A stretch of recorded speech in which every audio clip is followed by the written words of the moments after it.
Welcome to the 8th rendition of the Man Man Sports Fan Podcast. My name is Phil Schultz. I am your host tonight. I'm with Sir Brian Fremming and Christopher P. Allen Smith. How are you guys doing tonight? Wonderful. Holding on to some Badger hope tonight. We are a week away from Selection Sunday. This is the best time of the year. Let's go. You know, that's a good segue because we're also a week away from St. Paddy's Day. You guys feeling lucky about anything in your life besides your lady? Well, it is my birthday, so I generally feel lucky every single year this happens. So, Are you Irish? yes, so it all culminates for me, and adds to the mojo. Yeah, so I'm actually going to the Big Ten tournament this weekend. So I'm going to say I'm feeling lucky that the Badgers are going to get on a roll and win some games. Let's go. I believe. I have optimism.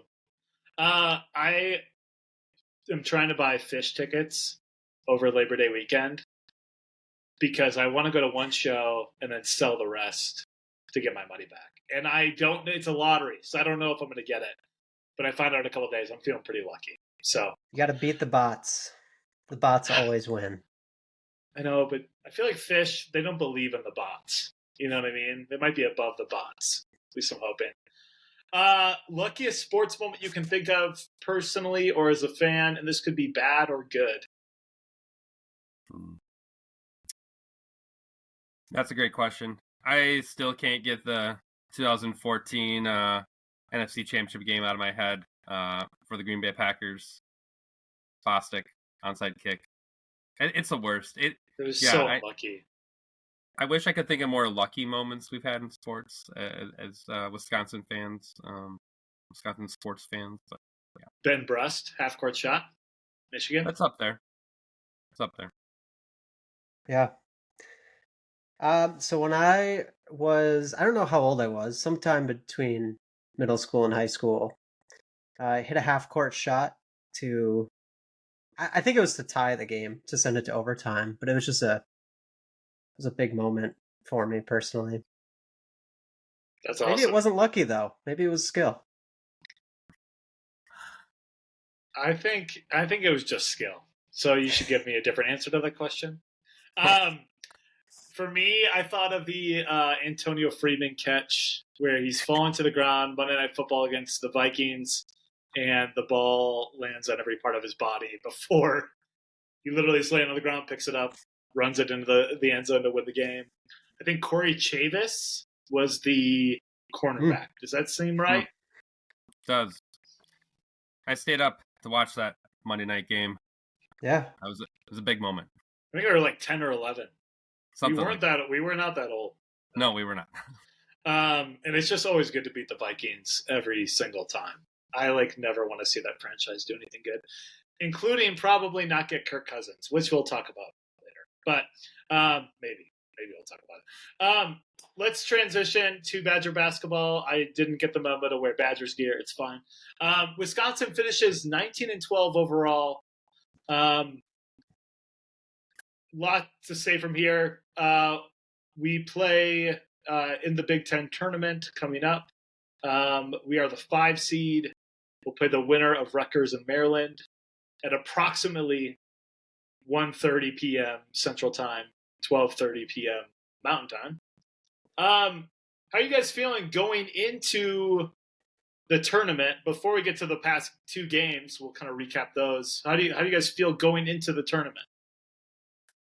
Yeah, like Chris said, I like the draw we have for the tournament. I know we were texting before this, right? Obviously, a pretty big bummer we couldn't get that double bye. But I do like one of those teams, either Maryland or Rutgers. We just beat Rutgers. Maryland gave us a tough go most recently. I think we can take them. And then Northwestern, I know they've beaten us in the season, but I don't think they're a team that has the firepower that some of their top teams in the conference have. I think we could win 2 games, which is pretty exciting. Get to the semis at least.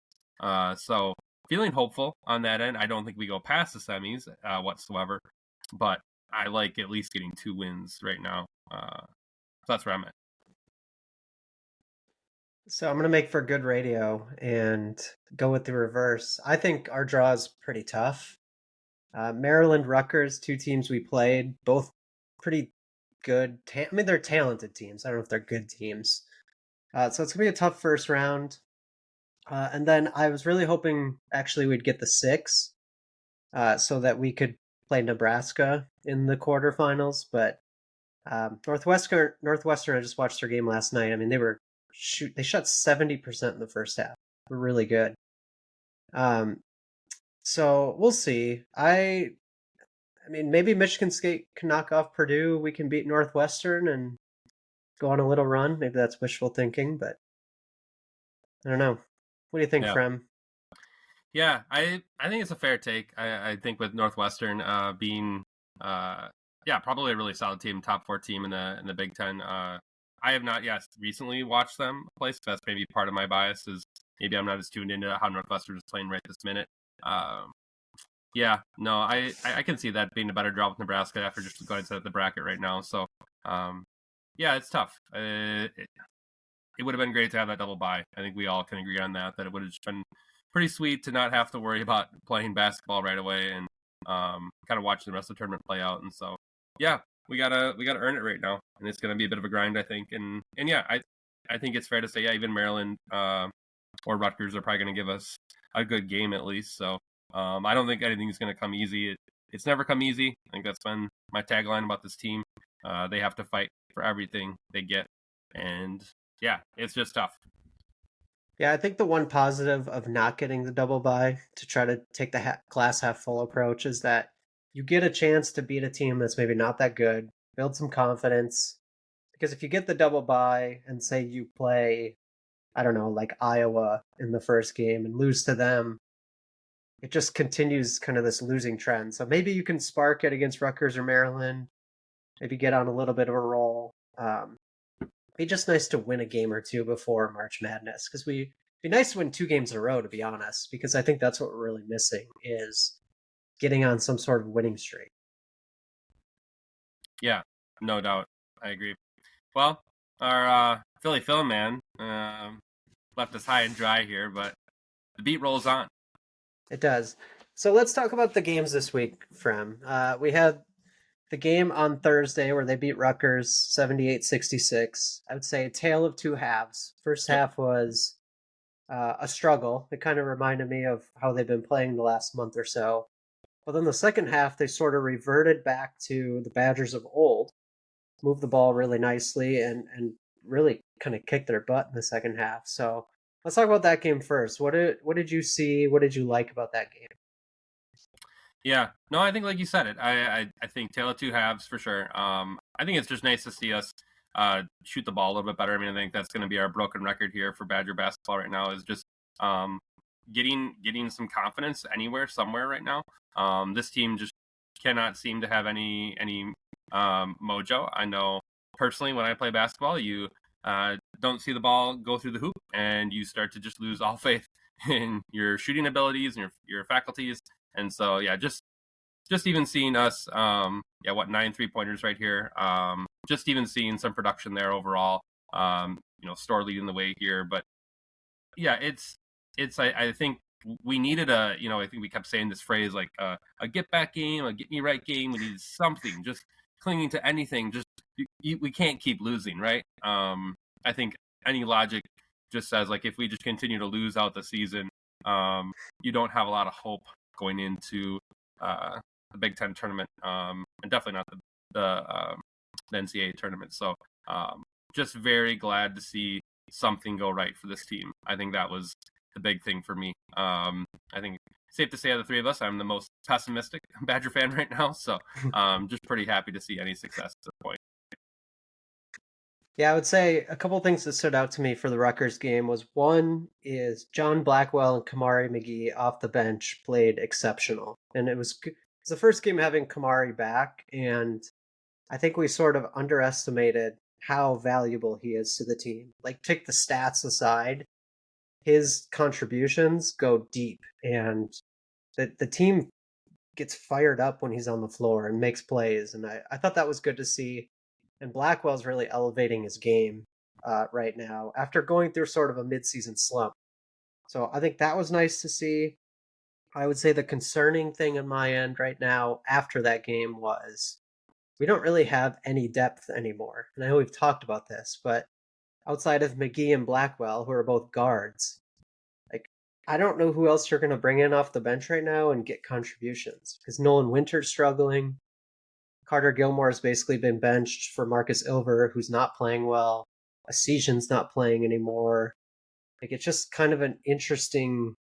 We went from a team that was pretty deep to a team that doesn't have any depth. So they shot the ball well and played with some energy in the second half, which was great to see. I mean, Tyler Wall and Chucky are playing really well right now. But I'm a little worried about the depth coming out of that game and spilling over to Purdue. So let's talk about Purdue. I mean, obviously that game happened today. My quick sort of analysis is that the Badgers played really hard, but just didn't shoot the ball well enough to beat them. And I'm sure you watched it too. So I'm curious what your thoughts were watching the game. Like, how close is this team to competing against some of those big teams? Oh, yeah. I wish we were closer. I think that's just kind of the theme here is, and I think, if Phil were here, we just talked about it before we got on here. It's just if some of these, you have 24 3-pointers, right? You make 5 of them. If you can make 8 or 9 of these, right? Like, what does the game look like right now? So I think it is a bit concerning that I know we've been texting offline here and okay, so our 3-point shooters need to make shots, and I guess my question to you all back in that thread was, who are our shooters at this point? And then it is a concerning part. Now, John Blackwell, I think, is something we could definitely look to here for some hope. He seems like when he does get the 3-point shot, he is putting it in the hoop at a better rate than anyone else right now. Seeing a guy like Max Klesmet not get going, Connor Esesian is fallen off the map here. It looks like a little bit. Maybe I don't know quite the backstory there on that. So just I guess I point to like a guy like Storr. Who is that guy to step up and start making shots? And I think to your point, like how close are we?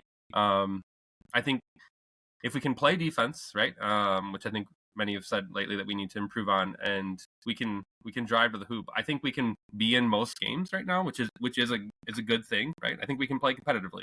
I've wanted us to stay within 10 against Illinois. We stayed within 10 against Purdue, right? Like we're not getting blown out. So I think back to kind of more of this optimistic side, like this team can play, right? I think my perspective is really looking at more of this like 30,000 foot view of, hey, like this is where we thought we could have been, and now this is where we really are. But yeah, if the ball can go on the hoop on some of these threes, right, you're looking at maybe some W's here. And I think, like you said, Chris, and it's such a good point. You just in March Madness, you just need to get hot. It does not matter if you won your conference. It does not matter if you win your conference tournament. You just need to get hot. We've seen this time and time again in March Madness. If you can, kind of hit gold and start shooting hot at the right time, you can go really deep in the tournament. Yeah, I think the threes are definitely. I mean, I think I've talked about it every single episode we've had, and I think that is the difference with this team being from good to great is that they can't knock down their threes consistently. And so, yeah, I mean, they can hang with these teams. They hung with Illinois. They hung with Tennessee. They hung with Purdue both times. Like, these are really good teams, but not getting over the hump a lot of times. I mean, today they had great looks from three. I mean, if they shot the ball well, they could have realistically won. And you just can't do that this time of year. Except one bad shooting game and you're done, right? I mean, that's how the tournament works. So that concerns me. It's concerned me all year. I actually thought the defense played well today. I don't know how you defend Zach Edey. And unfortunately, I'll just say it. I don't know what to make of Steven Crowell right now. He's basically non-existent against good bigs, and we're gonna struggle if we have no one in the front court that can make plays. Because, like I said, Nolan Winter comes in, doesn't do anything. Crowell's not producing right now. It's basically Wall that's having to make up for all this stuff that's going on, and he's doing a great job. Wall's playing almost as good as he's played in his whole career, but He's just not big enough to be able to make a difference against a guy like Zach Edey. So I think that's the other concerning piece. The good thing that I saw again today was John Blackwell and AJ Storr played well. Like you said, Klesmit's continuing to struggle. Chucky, I feel like he can get it going offensively, because defensively he's playing out of his mind. So there are good things happening right now. It's just if you can't hit the three, like I said, what was it, 5 for 24?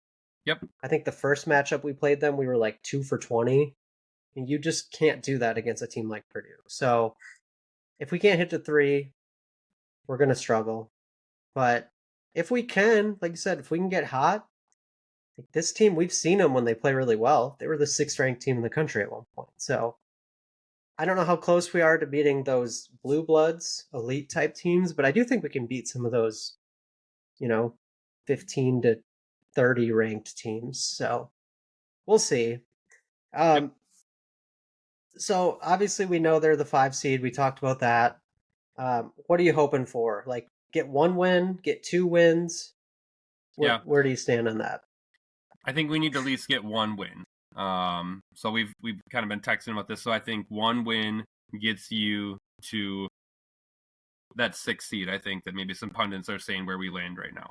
I think if you get no wins, I think now you're looking in this kind of this scary territory where now you're for sure a 7, maybe an 8, maybe a 9, and that's rough, right? 8, 9's not a great place to be. Your second round guaranteed matchup is most likely. I mean, we've seen in recent times 16 seeds win, but you're most likely playing one of the top countries in the team, or one of the top teams in the country, and so you hope for that 6, right? Because you look at a 6-3 matchup, potentially maybe a Sweet 16. I think you get the right draw here, and I think you could win. To your point, Chris.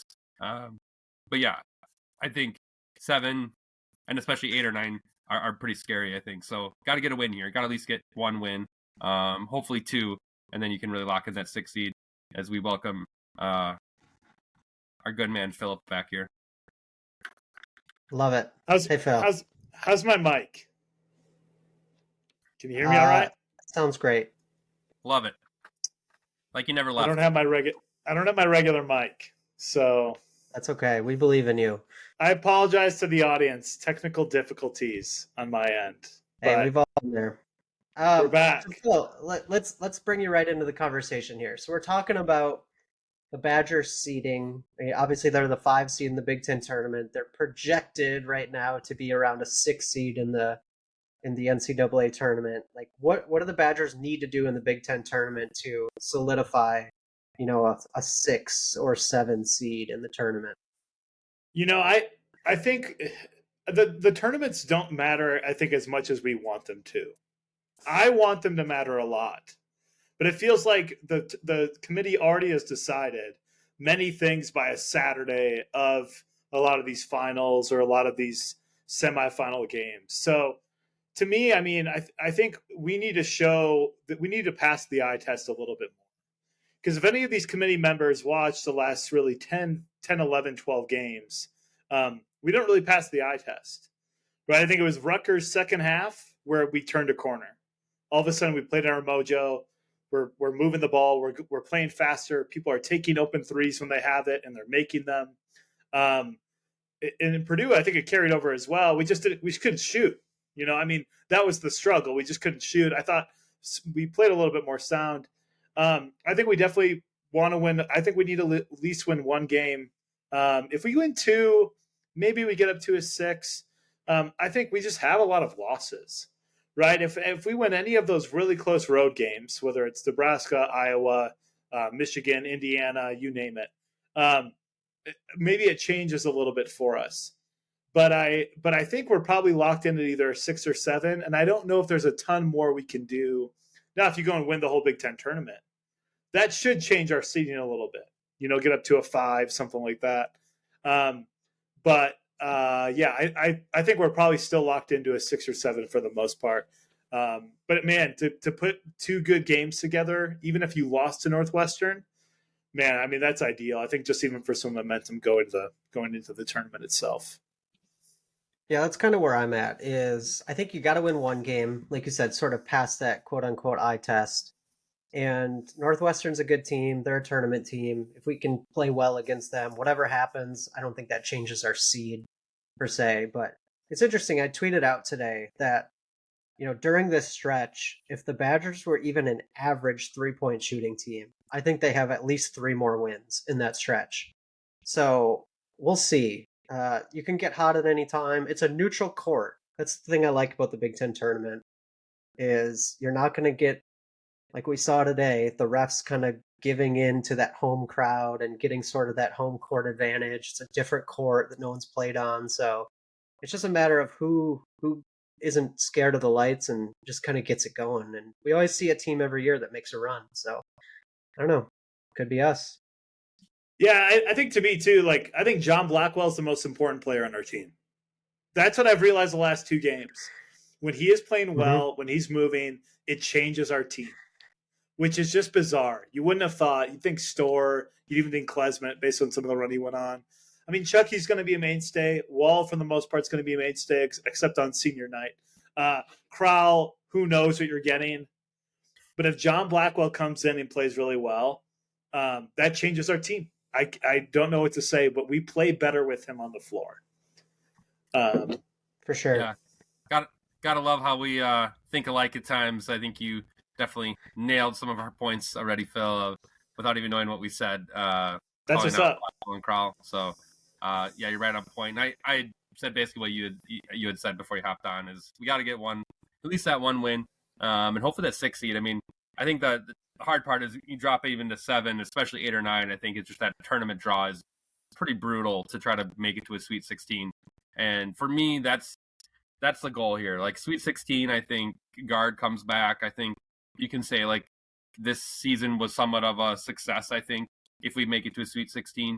But if we can't win a tournament game, I don't like guards' chances coming back. I think I already made that clear in the last podcast here. Yeah, and if that's where I'm at. We make it through the first weekend. Yeah. And I actually think you're right. I think Chris McIntosh would pull the trigger, which I don't know. And I like guard. I'm not a fire guard guy. But I think because of the lull that we went through this year, I do blame more coaching. I mean, you can blame players' shots. You can blame kind of the turnover struggles we've had. I think it comes down to where we have this every year with guard. And it's okay, we're never going to get to a 1, 2, 3, 4 seed even with him. It feels like in a regular season, college basketball.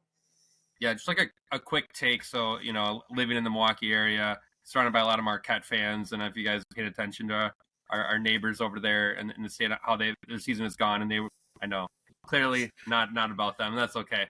I got to make friends with the Marquette faithful in the area. But what they had their top players go down at different points in time. They get injured, they're sick, they're out, whatever, and they're still competing, they're still playing, they're still winning games, right? And so that's to your point, Phil. I think that's coaching, right? So I think that's the difference there is when you can get through some of these tough moments, even if you're not shooting the ball well, you can still inspire your team or figure out a way to push the right buttons, get the right effort, get the right production out of certain players to maybe win some of these games. We should have been at least a 20-win team, given how our season was going. And the fact that we didn't get to 20 wins that's pretty disappointing in my book. So hopefully this is our chance to kind of turn it around and guard can kind of show his worth again here. But yeah, you show up to the tournament and we didn't make it last year, which was huge. And then if you don't win a game this year, that's tough. Yeah, missing the tournament was brutal. You can't miss a tournament, especially here. I mean, I feel like the foundation has been set. But here's my take: is kind of going back to a point I made earlier. Is we have some players right now, like Phil mentioned, John Blackwell, and I would put Tyler Wall and somewhat of AJ Storr in there, that they're playing really well. Well, Chucky's playing really well too. But the problem is the complement pieces are not. So that goes back to Phil's point of coaching is how are guys like Essegian, Gilmore, Winter, how are these guys not getting better? In fact, they're playing less and less. It's almost like they're non-existent at this point. And when you're not, and Klesmet's regressed, and I don't know whose fault that is, whatever, but you can't have that. You can't have guys playing really well and then guys playing not. Like you need improvement in your roster. And unfortunately our bench is thinned throughout the season to a point where if someone's not playing well, or take today for example, Max Klesmit gets into foul trouble in the first half again. Like it's hard to continue to have success when you don't have guys to turn to. So that's my one concern right now is our bench is essentially we're 6 to 7 players deep at this point, when at one point we were 10. We should play faster. We're a better team when we play faster, and that has never been true for the Badgers. So I don't think a lot of people are talking about that. But when we started doing that against Rutgers and piling it on, that changed it. That's how we were playing. Yeah, it was. Post this losing streak, we were just piling it on. And yeah, I think that game ended up being you won by 12 points, but we were up by 20 at one point with like 4 minutes to go. I mean, it was all of a sudden, finally, a team starts missing some key shots. I think that's the thing too. I mean, there's a little bit of luck at play, I think, sometimes in shooting, and we've not shot well. Other teams have shot really well, and we haven't been able to weather that storm. We were within 4 against Purdue, and we shot 3 for 21 from the 3-point line. And I think Crowell, in a game where Crowell's almost non-existent offensively. So I do have high hopes for the team. I actually think we could be a little bit. I don't know. People aren't looking at us like a favorite anymore, like they were a month and a half ago. They're not looking at us like any type of threat in the tournament. And actually, I think that helps us. I really think it does. It takes some pressure off where we're not a 2 seed or a 3 seed with some pressure on us. Do you guys have any last thoughts on the Badgers before we move? Glad to have you back, Philly. It is great. Yeah, my last thought is kind of going to Brian's point. I do think you need to win a game in the tournament. Like you need to win at least one in the Big Ten tournament and one in the NCAA tournament. Otherwise, it's hard to imagine what comes next, because that could potentially lead to a mass exodus of transfers. If guard gets fired, like what does that do for our Daniel Freitag who's coming in? Like that's when all the questions start opening up, and I don't know. I'm not going to think that way though. I like you, Phil. I think we can. There's a chance we could get hot. We've looked pretty good this week. And we talked about Kamari McGee before you came back on, Phil. So just a quick take is somebody has to step up. Like that, I'll just make a quick take. There's going to have to be a guy or different guys in different games. Like we're just going to need to have somebody like shoot the ball really well. Just go off for us. We're going to need that. Somebody needs to do it for us. So I think that's just the thing is like you're going to need that guy, and it not quite sure who it is. But we're going to need somebody to get really hot here, I think. And if there's a couple guys, that'd be great. But yeah, just looking for somebody to stand out really here and get us through a couple games. Before we transition, let's just do it. Round robin. Who is that guy? Who's the guy that's going to go off at some point here and go on a little run? Similar to Max Klesmit mid-season.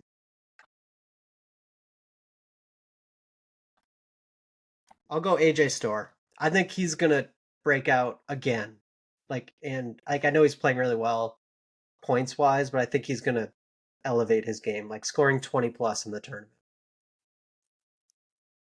I'm having some connection issues. Chris, can you repeat what you said? Yeah, I said Brian made the point, like, you need a guy that's going to step up and get hot. Who's going to be that guy for them? Like, if you just, quick take, who's it going to be? Yeah. You answer first. Okay. I listened to his interview recently, and I think he is so loyal to this program, and he, bleeds, Bucky Badger Red. I think it's going to be Chucky.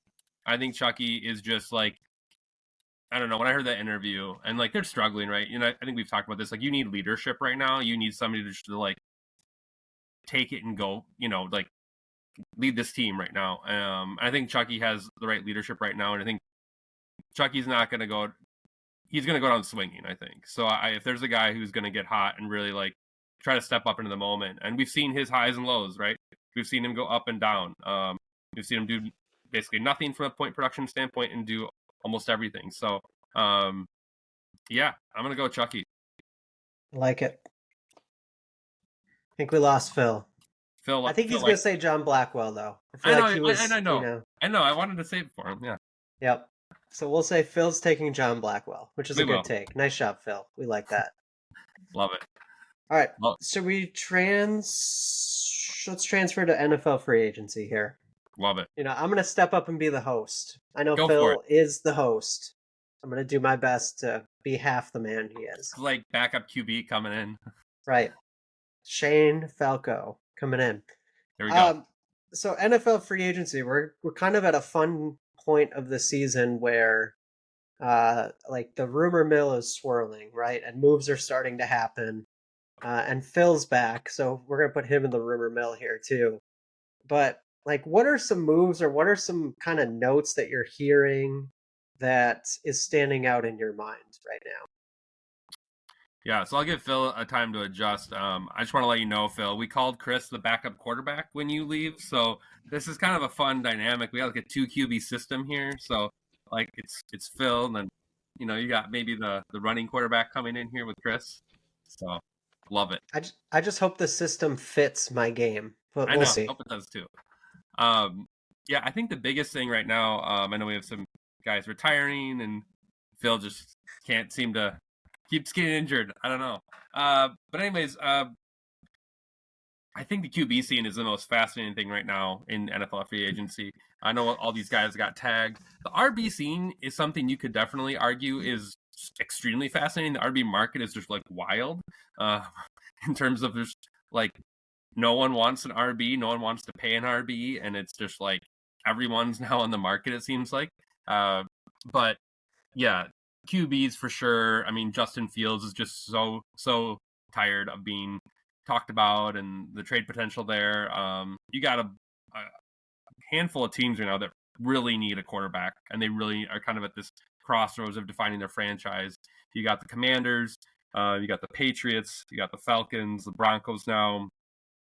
Guys like Kirk Cousins, Russell Wilson, their names out there looking to probably be signed somewhere. So pretty fascinating scene in terms of the QB scene. That's what I see right now is maybe the most interesting. But I would say the RB market is also just kind of fascinating in terms of where some of these big names like Derrick Henry, Saquon Barkley, Austin Eckler, where do these guys go?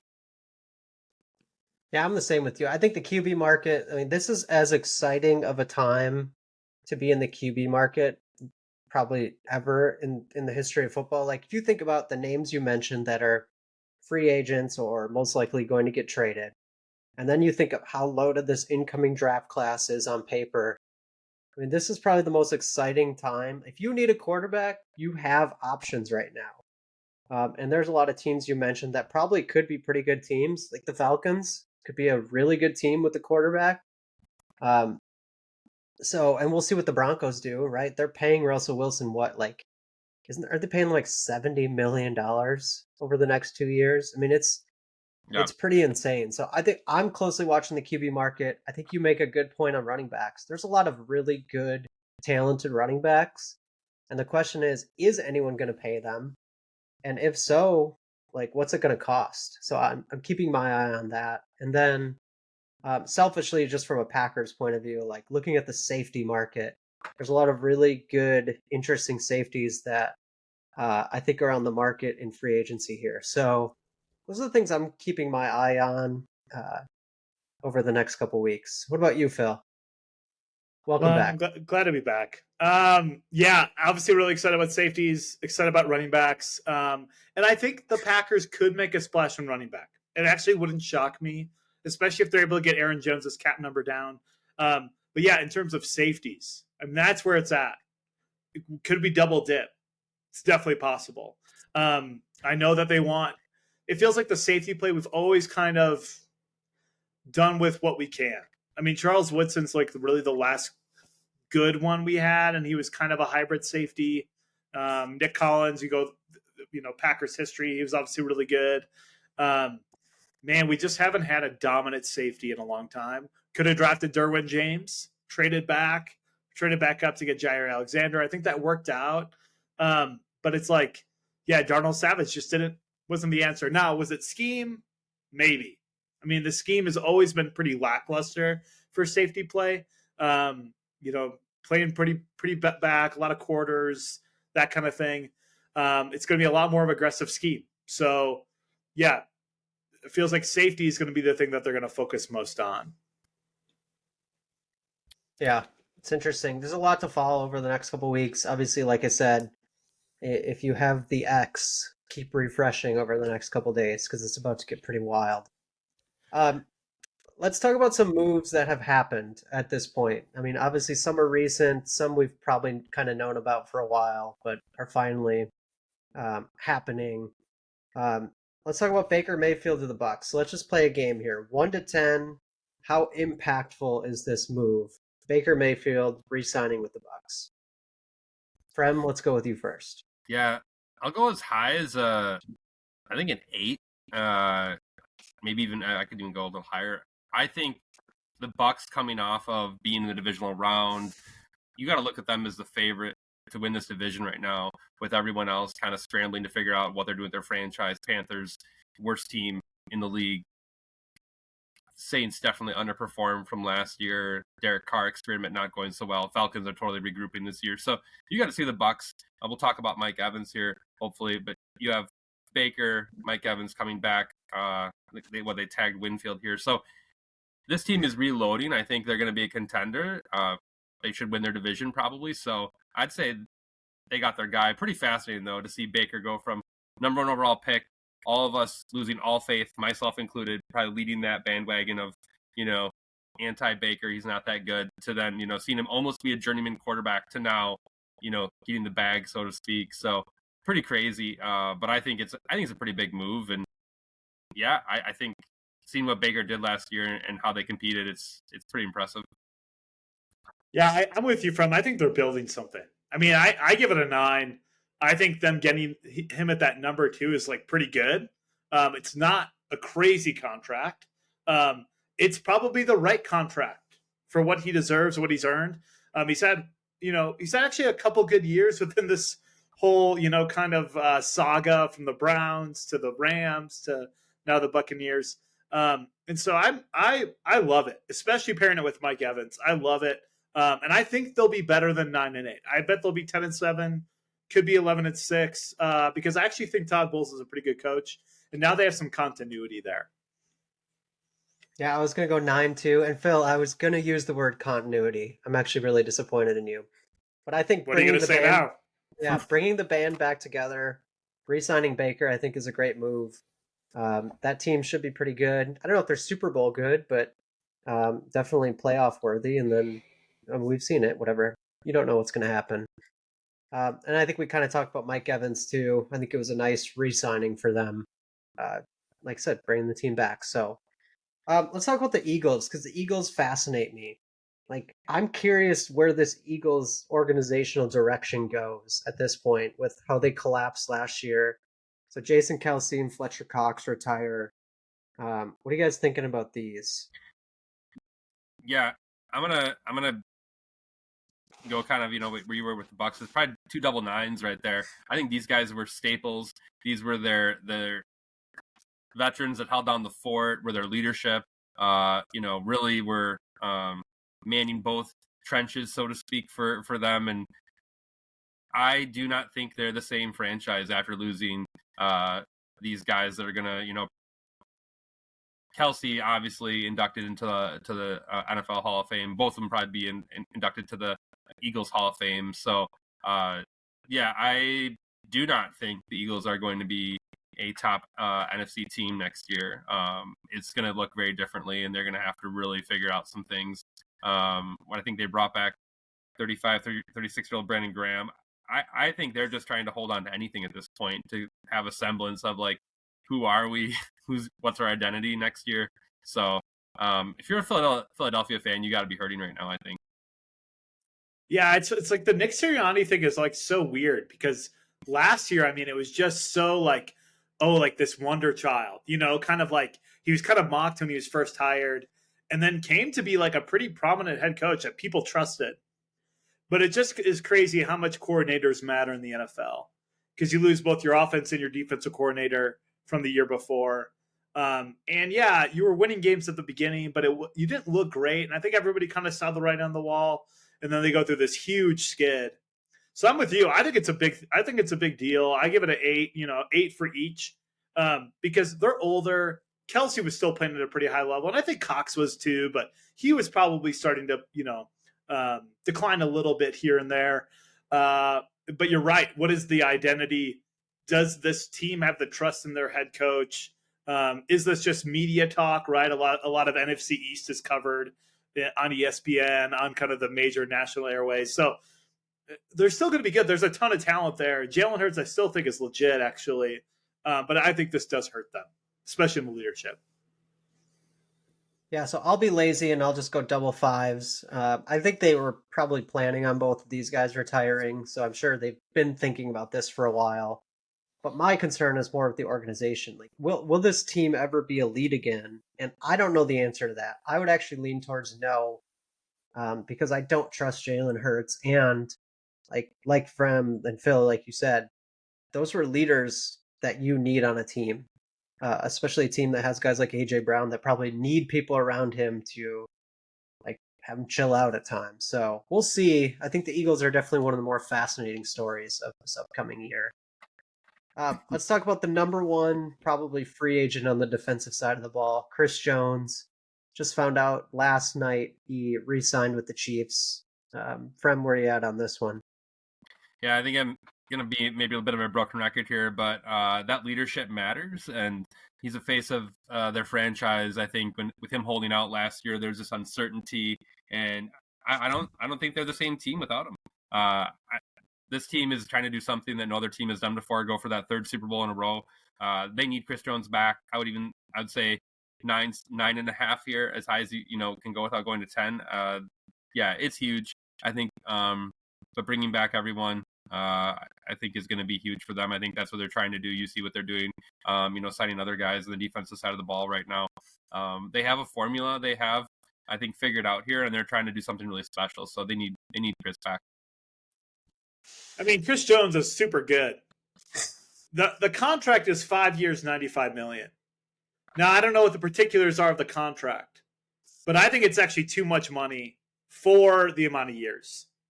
So is it really good for the Chiefs to get him back? Yeah. In fact, I don't think they win the Super Bowl without him, and they barely got him back, which you're just thinking, why did the Cowboys or some other team that's close jump on that? And that I think actually probably should be a regret for NFL GMs if they were, because Chris Jones wasn't re-signed with the team, or he was holding out. I can't remember the exact scenario. But do I think it could backfire due to injuries, age, that kind of thing? I think it could. You always have to follow what the guaranteed money is, and I don't have the number in front of me. But I actually think it is probably too many years because I think he's 30. If anybody wants to double check me on that, I think he's 30. And so I think I give it a 6 because I think it's important to get him back. But you had to pay a pretty big number, especially after kind of down or shortchanging him last year. Yeah, so he turns 30 this year. You're spot on. I think I read or heard that the first 2 years are fully guaranteed too. So my take, I think you guys sort of know where I stand on this. It's a good move for the Chiefs, but I'm not paying someone that much money for one player. I get the importance of the team, but it just concerns me when you have a player that old that you're paying that much money to. It just takes one fluke injury for him to make no value out of that contract for the team. So I'm going to err on the side of caution and say the Chiefs will be good with whoever they sign. So it's a good move, but I'm not sure. Doesn't this just show, though, that we're Packers disciples, right? Ted Thompson, Gutekunst, we got rid of the player a year before he's bad. That's what's in our heads. Yeah. That's just that's how we were born. Yes. I think it's our baseball minds too. I think it's both. I will make the point, though, that we're not a franchise that has figured out how to duplicate the formula, though. Even back to the 90s with Favre, we made it to the second Super Bowl, but we have, and other than, our Lombardi years, we have never figured out how to really duplicate the success in that elite manner the Chiefs have. So I will say that. Yeah, I mean, you are right. And there is criticism, right? Like Right. Randy Moss was there, Marshawn Lynch was there. It's like that final piece was there. But anyway, that's that's depressing to think about. Yeah, okay. So let's talk about a depressing wide receiver for the last couple of years, Jerry Jeudy. Rip. The trade rumors were circulating for the past probably year that he might be out in Denver. He gets traded to the Browns. I think it was for like a 5th and a 6th round pick or something like that. Yeah, this year. Where are we at on Jerry Jeudy? Yeah, so I'm really curious to hear our Denver man over here talk about Jeudy and just like maybe Phil, you have more of the backstory of like what went on in Denver with Jeudy. I just don't understand. Like, this dude was amazing in Alabama. Not everyone from Bama turns out in the NFL, but a lot of these receivers, they're studs, right? They're really good. The raw skills are there. We've seen it from Jeudy in different games where he'll just catch a slant and be gone for 80 yards or something. And so I'm pretty excited from a fantasy perspective. I think just from a fan perspective to see Jeudy get out of there and go somewhere else. Denver just seemed like he could never get it going or figure it out there. And not super confident necessarily in the Deshaun Watson situation, but I mean, Joe Flacco proved that anyone can kind of show up in Cleveland, and they have pieces there. Amari Cooper, Njoku, Elijah Moore is in that offense. So I like it for him. I like it a lot. I think he has a great opportunity to kind of reset his career right here. And so I'd give it at least I don't want to be too high on it just because he hasn't done so well. But I want to give it at least like a 6, I'd say, for Jeudy, of the impact of having a really great opportunity here to do something different with his career. Yeah, I give it a 7. I mean, he is a name, right? Like, we know who Jerry Jeudy is because of where he played in college, because of where he's drafted. I mean, he's had a weird career here. Some attitude issues. It's almost right, kind of the script of a diva wide receiver, but he really hasn't had the quarterback play to kind of help him with, kind of through it. A lot of interchanging in quarterbacks throughout his time. And even with Russell, right? Russell was so bad year one with Hackett. This year, new offensive coordinator, Sean Payton's offense. And I think he had his moments, but Russ was fairly limited in the scheme that Sean Payton wanted to do.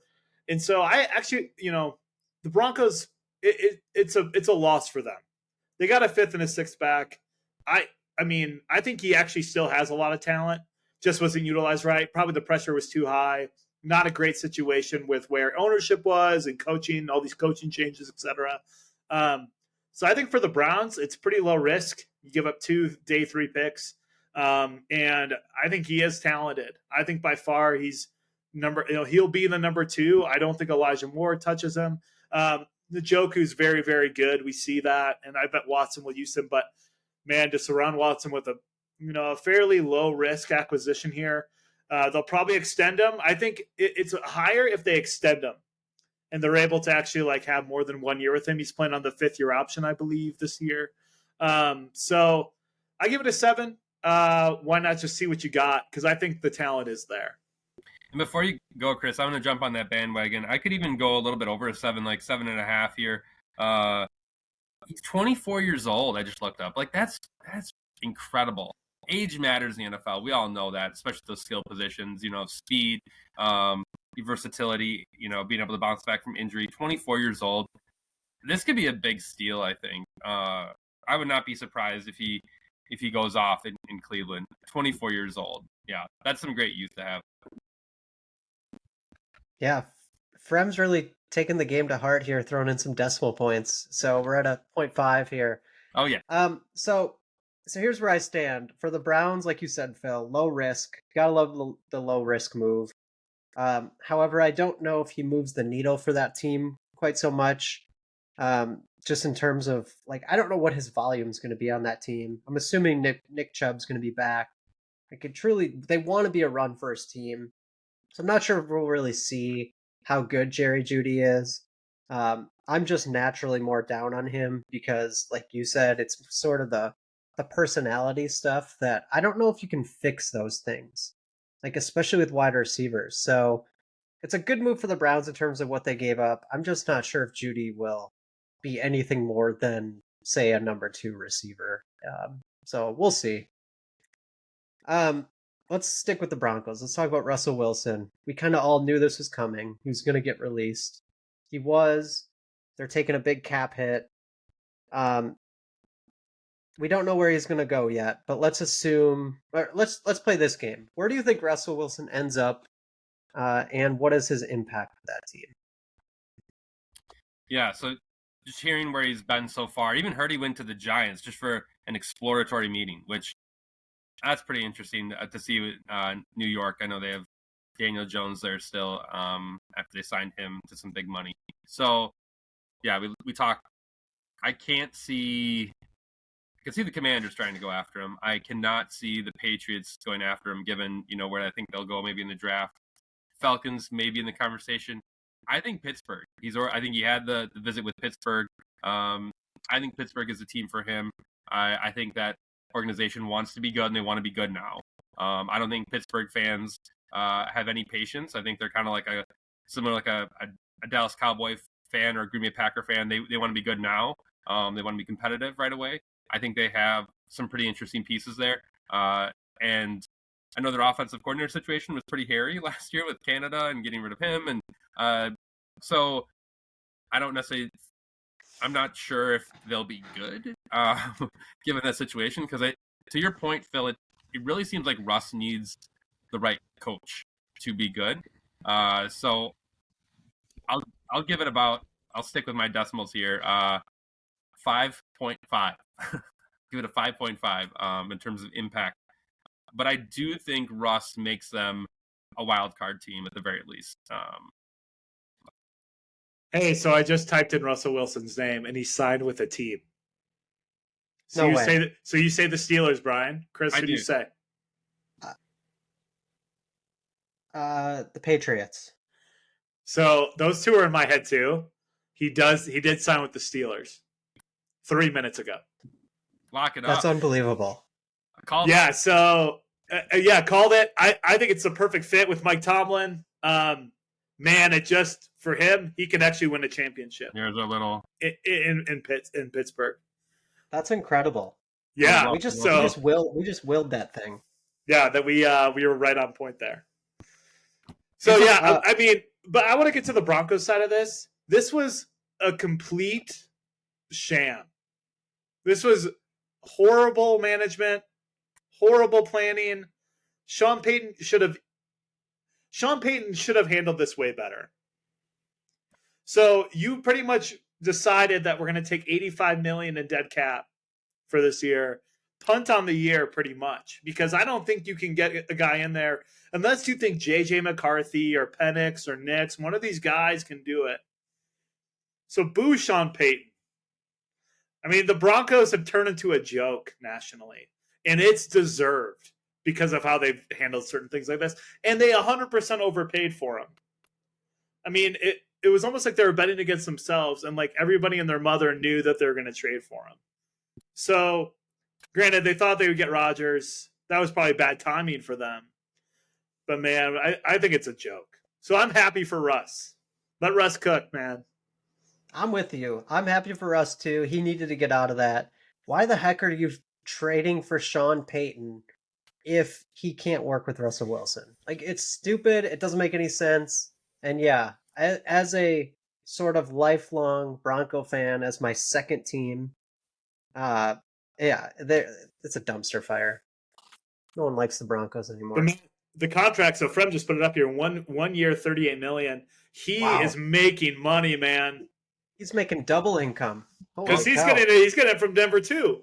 I think he's getting 39 from Denver. It's a good year. Well, and imagine this, like, if for some reason he does well enough, but he just doesn't like Pittsburgh, like he's back on the market again. Like, and he can sell himself again to go somewhere else. And if he he can stay. I imagine that if he does well in Pittsburgh, he stays. I can't imagine him wanting to restart it. You know, I mean, especially if it goes well. Yeah, he'll be loved there if he plays well too. All right, so let's make a quick prediction since we just found this out. This is exciting. What's the ceiling for the Steelers this year? knowing what we know now? The ceiling, I do not like them to win the conference. I think the Ravens and Bengals are too good. Joe Burrow being back, assuming Lamar stays healthy, I think they're too good. I think the ceiling is, I want to give them 11 wins, but I'm going to go 10. I'm going to go 10 wins. I'm not expecting Russ to come in there and just like, I think they're second, third best team in the division. 10 win team. I'll give them. Yeah. I'm at 11, and it's just because of Tomlin. Somehow he always gets his teams to 9-8, 8-8, 10-6, 10-7 now. So I'm going to give him 11. I hope Russ is good. I mean, he's 35. He obviously doesn't have the legs.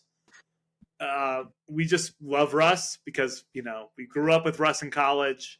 Obviously quarterback for the Badgers. But I think 11 wins. Yeah, Like I think of him with George Pickens. That could be pretty awesome. And then with a possession receiver like Deontay, it'll be fun to watch. I'll go 9 wins, but they make the playoffs. So, Yeah. Okay. We love Justin Madubuike, but we're going to skip on him for now. He re-signed with the Ravens. Good for him. I'm happy for him. But Dude I'm had a going lot to of relinquish my hosting duties back to Phil for our next segment here. It feels so good to be back at host, man. When I introduce myself at host, it'll feel like a different feeling for me now that I've lost it. All right, so this is a Brian Frum special because Freming was kind of known around as a fricker. Did you live in Fricker? Lee, Fricker, both. Yeah, I was there. Six pack, if anybody knows it. He was kind of known for being the hot take guy, and it's been like this for as long as I've known him, which I appreciate. His question here is, what is one hot take you have in the wide world of sports? So, Fred, we'll start with you. An honor. I'll lead it off. Yeah, absolutely. I'm developing my take as I go, so bear with me here. I know we were talking about before you got on here, NIL and whatnot.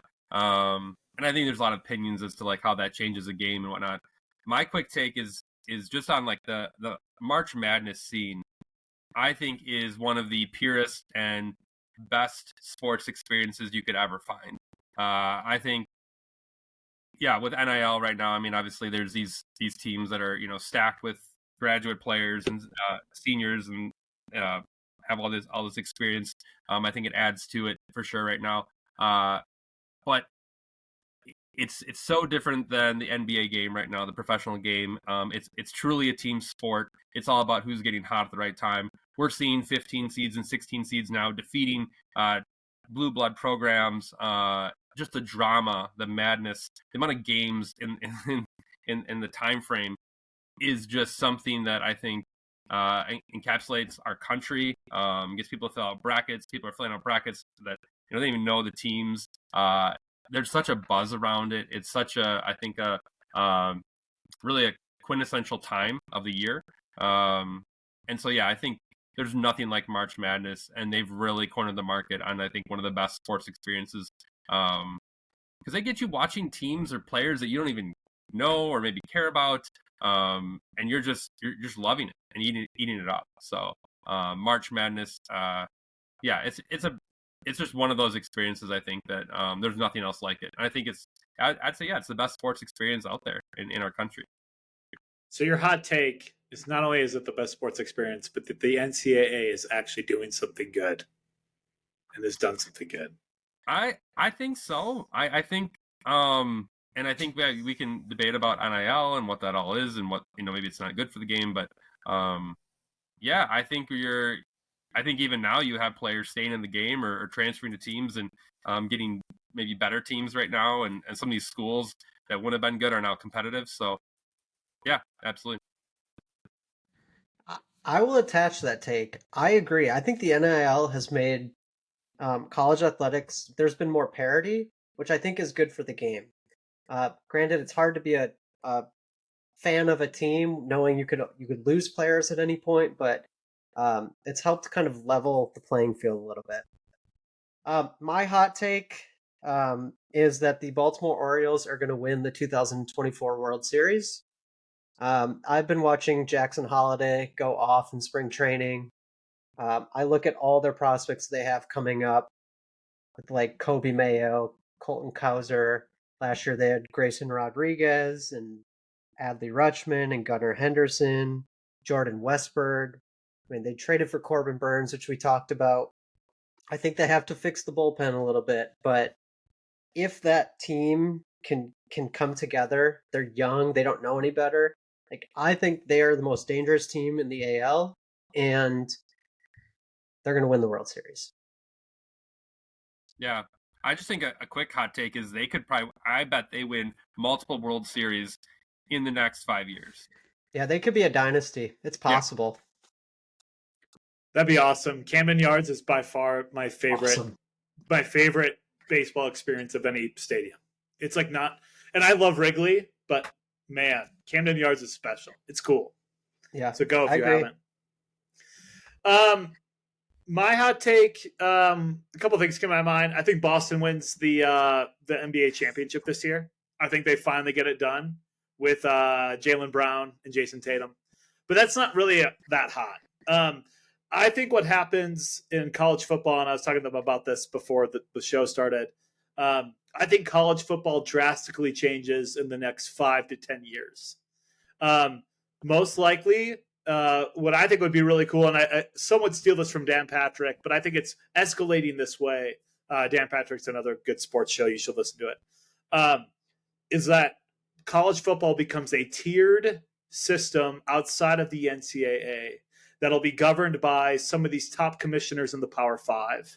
And it could be a tiered system based on money or, how, I don't know exactly how it's going to work, but it wouldn't surprise me if there was some type of relegation system within the tiers of college football where you have a top 40, another second 40, and then a third 40.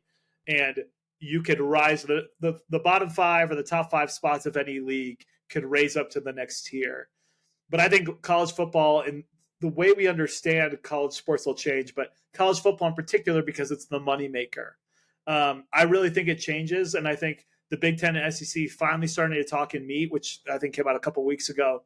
I think that will escalate to where maybe they don't go their own way fully, but I think the NCAA will become almost obsolete. And you could make an argument it's already obsolete to some level within college football. And I think that becomes more of a reality as I think the structure of it will really change in the next 5 to 7 years. That's a really awesome take. Fascinating. Makes me want to look more into it. Absolutely. If the Big Ten and SEC are talking, right, I think it's safe to say we all know this is a business at the end of the day, and there's a ton of money behind it, TV contracts behind it that really drive this stuff. So I think that makes a lot of sense. I do, to your point, Phil, and I really being a footballer and a soccer fan. I love the relegation system as I understand it. I think it's pretty sweet in terms of like you have to like play up to a certain level to be in this like league essentially, or to be in this like top tier to play for a championship. So I'd be down for it. I think the biggest thing that I think of when you say that is, I think the heart of college football are the local rivalries and these like conference.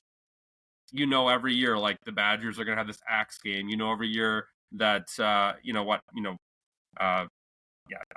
think of some of these games, like Florida and Georgia are going to play each other every year, or these rivalries, or Notre Dame has all the rivalries. Are those going to exist? I think if they can find a way to preserve kind of the heart of college football still amidst that system, I think that'd probably make a lot of people happy. Well, yeah, it's just funny that the Pac-12 almost dissolved overnight. That's what was so crazy. The Pac-12 just dissolves and almost come out of nowhere. But I think you're right. If you could keep these rivalries great, it just feels like it's already changing. But, if the Big Ten, the way it's expanding, do you have a Big Ten West, a Big Ten Central, a Big Ten East? SEC might be doing similar things where they're still geographically more, centered than the Big Ten is, but I could see the money's just too big.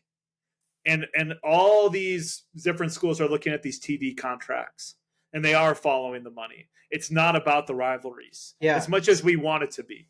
That's what I was going to say. I actually think the rivalries don't matter moving forward in this scenario because it is about the money. And this is an amazing opportunity to potentially break free from the NCAA and turn this into a sort of a super league.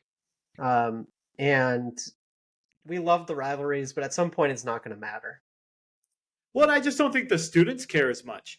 I think the SEC students care more, right? But even within the Big Ten, you got Michigan, Ohio State, of course. That still matters. You have the big ones, but other than that, it's not the more same. of a tradition thing, right? Cool. That was a good question. We're about an hour here. I've come and gone when I've pleased within this podcast. So let's end with a little bit of Whitewater. What was your go-to dining hall at UW-Whitewater? And how about Chris? How about you give us the list of all the different places you could go? Okay, so as a fellow six-pack alum, you had Drumlin right nearby, right in the center. If you were on the east side, you had P Street or Esker. P Street was more of the grab and go. Esker was the true traditional dining hall. But as Frem let us know, you also had the Down Under in the University Center, which was centrally located between the east and west side. So had a lot of options. So how about Brian, you start us. What was your go-to dining hall? Yeah, as a fellow West Sider, in a six-pack, I was torn between, I'm a little younger than you two old guys over there, so I had a little bit different dining experiences in the windows of time. I know Chris made his second tour through and did some grad school there, right, Chris?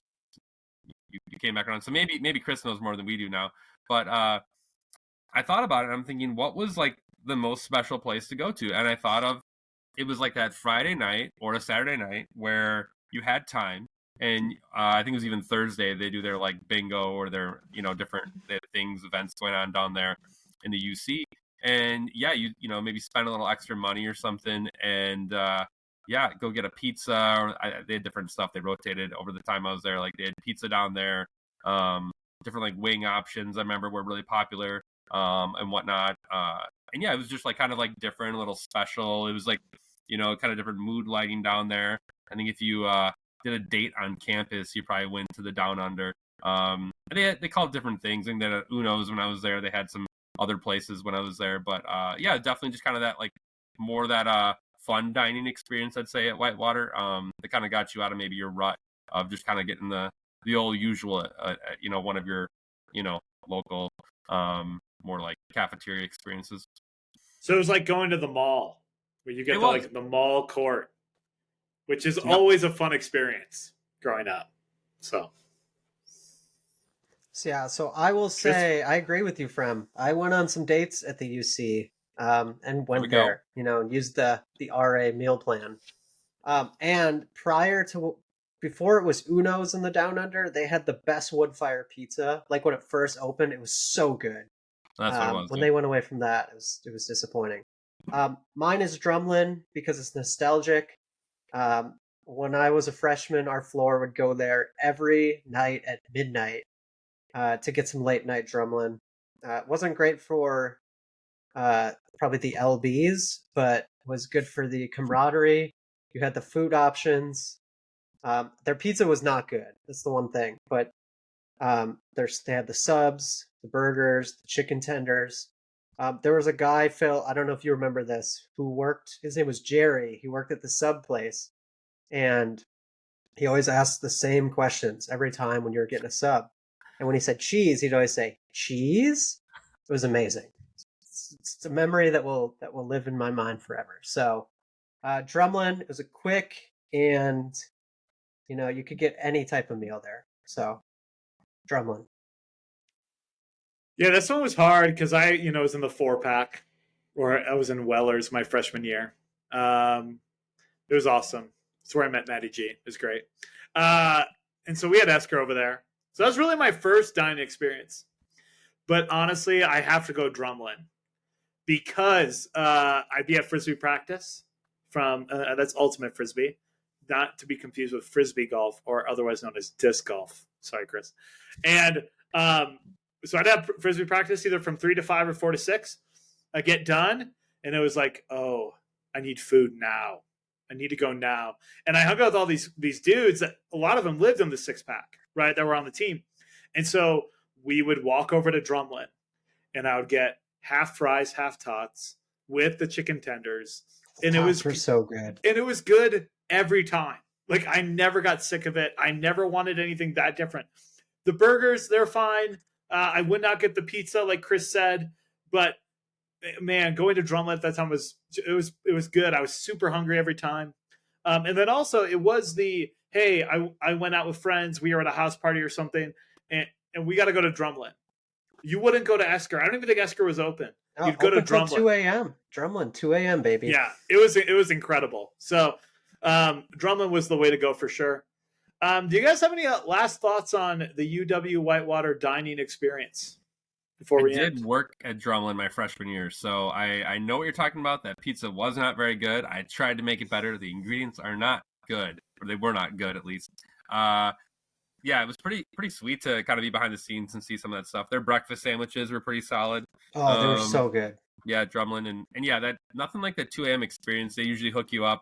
I was one of those people hooking you up with extra fries, mix the fries and tots, and all sorts of different stuff. Students were working late, so they did not care generally of like, you know, what they were giving you. They're just loading you up and keeping you moving. So yeah, it's pretty sweet. I know Whitewater prides herself on like having the latest dining hours, I think, in the UW system. So hey, plug for Whitewater if you're looking at colleges.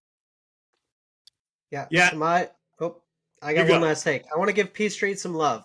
So when we were, I don't know, older, junior, senior year, P Street came out this place inside of it called Smashers. It was a burger place. It was super good. And they had this one burger called like the quad stack, which was like 4 patties. I never ordered it, but I always wanted to. So shout out to P Street. It was quick and efficient. It just doesn't stand out above the others. No. I just want to give some love to Esker only because it was like a buffet style. So you could truly eat how much you ever wanted. And at Drumlin, you were limited. You got what you got. It was good. P Street, same thing. But man, if you just wanted to chow down, and maybe the food wasn't always what you wanted, but hey, you can have as much as you want. And there is something to that you can't really get anywhere else at Whitewater. Yeah, it was 2 trips to Esker, one to the all you can eat and one to the bathroom. You know, right? Hey, I got one more before we end it. The breakfast at the UC was fire. Like, I only got it a few times because I never woke up in the morning in college, but the breakfast was absolutely incredible. Great call. Yeah, good call for sure. Well, hey, this has been fun. We are the Man Sports Fan Podcast. Find us on Twitter. This is our 8th rendition. We will continue to come out with episodes here, especially as college basketball goes. Go Bucky, go Russell Wilson, and go America. See you guys later.